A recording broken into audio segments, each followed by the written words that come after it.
కారణం ఏమై ఉంటుందో ఇవాళ ఎట్లానే చేసి తెలుసుకోవాలి. ఓ తాత మళ్ళీ ఏదో అంగడి ముందట వేసుకున్నావేందే?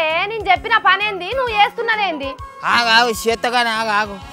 4 లెక్కలు నువ్వు ఉంటే నువ్వు 9లో గుజ్జన్న 10లో గుర్రన్న మంచిగానే గురక పెట్టి పండుకుంటాళ్ళు. మరి ఎక్కడ జరిగింది పొరపాటు?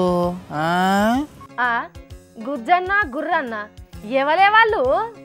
ఓహో పంచాంగంలో చెప్పే గుజగ్రహము గురుగ్రహమా అని అయితే గాని తాత ఆ కూపన్ బియ్యం అయిపోతాయి, పోయి తీసుకురా పోరాదే.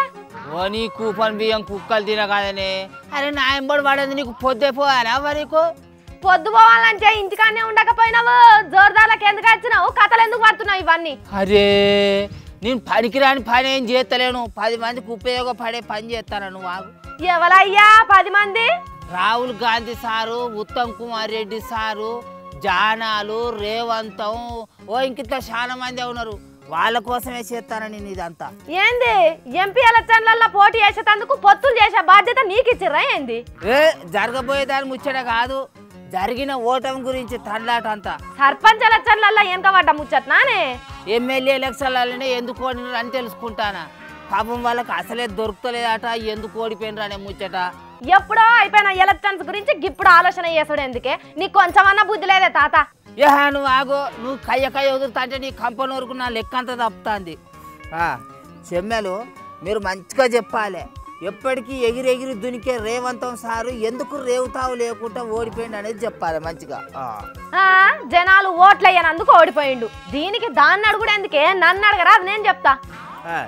అట్లనే కొచ్చి కమిలిపోయేటట్టు తొడలు కొట్టిన కోమటిరెడ్డి వెంకటరెడ్డి సారు ఎందుకు కొట్టుకపోయిండు అనేది చెప్పాలి. ఇప్పుడు అట్లా తొడలు కొట్టినంత మాత్రాన ప్రజలు ఓట్లేస్తారా అనే తాత? అయినా మళ్ళా ఎంపీగా గెలుస్తా అంటున్నాడు కదా. ఇప్పుడు కాంగ్రెస్ పార్టీ కోసం ఉత్తమ్ సార్ చేసిన ప్రయత్నం ఎందుకు ఉత్తదైందో చెప్పాలి. వీళ్ళ వీళ్ళదేనాయే, ఓట్లు అడగపోయినరా వీళ్ళు? ఇంట్లో కూర్చుంటేనే ఓట్లు పడతాయానే? కొండ సూరక్క, జానారెడ్డి సారు, ఇంకింత చాలా మంది ఉన్నారు. అందరి పేర్లు చెప్పిన నా వల్ల కాదు, కానీ వీళ్ళందరూ ఎందుకు ఓడిపోయిందో ఒక్కటేసారి లటుక్కున చెప్పాలి. సీట్లు చెప్పలే, పొత్తులు తెంపలే, అర్రల మీటింగులు వీళ్ళు పెట్టుకుంటే కేసీఆర్ సార్ అవతల మీటింగులు పెట్టి అందరు ఓట్లు వేపించుకునే. దీంట్లో అర్థం కాందే ఉన్నదే తాత. అబ్బా నీకున్న ఎలుక మేడంత మేడన లేదా మరి కాంగ్రెస్ లీడర్లకు?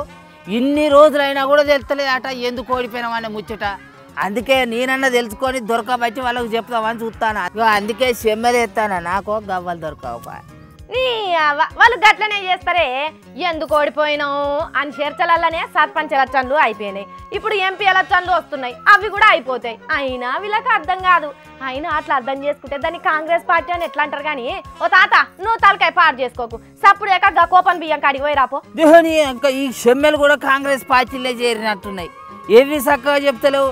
ఓ చెమ్మెలు మీకు సిగ్గుశరం ఉన్నా అదే కొంచెం అన్నా ఏదో ఒకటి చెప్పేందుకు ఏమవుతుంది? పాపం వాళ్ళు ఓడిపోయి ఒక రంజిలో లేరు, ఏదో ఒకటి చెప్తారా చెప్పరా? మరి కాకపోతే ఎందుల్లా రాష్ట్రం మొత్తం అర్థమైనా కూడా వాళ్ళకి ఇంకా అర్థమైతలేదంటే ఇక ఏమనుకోవాలి? కాంగ్రెస్ పార్టీ తీరే గంత అనుకోవాలి. వాళ్ళు గంతే గాని మనమైతే కడమ వార్తలు చదువుకుందాం పట్టూరి. నమ్ముకోని దండగా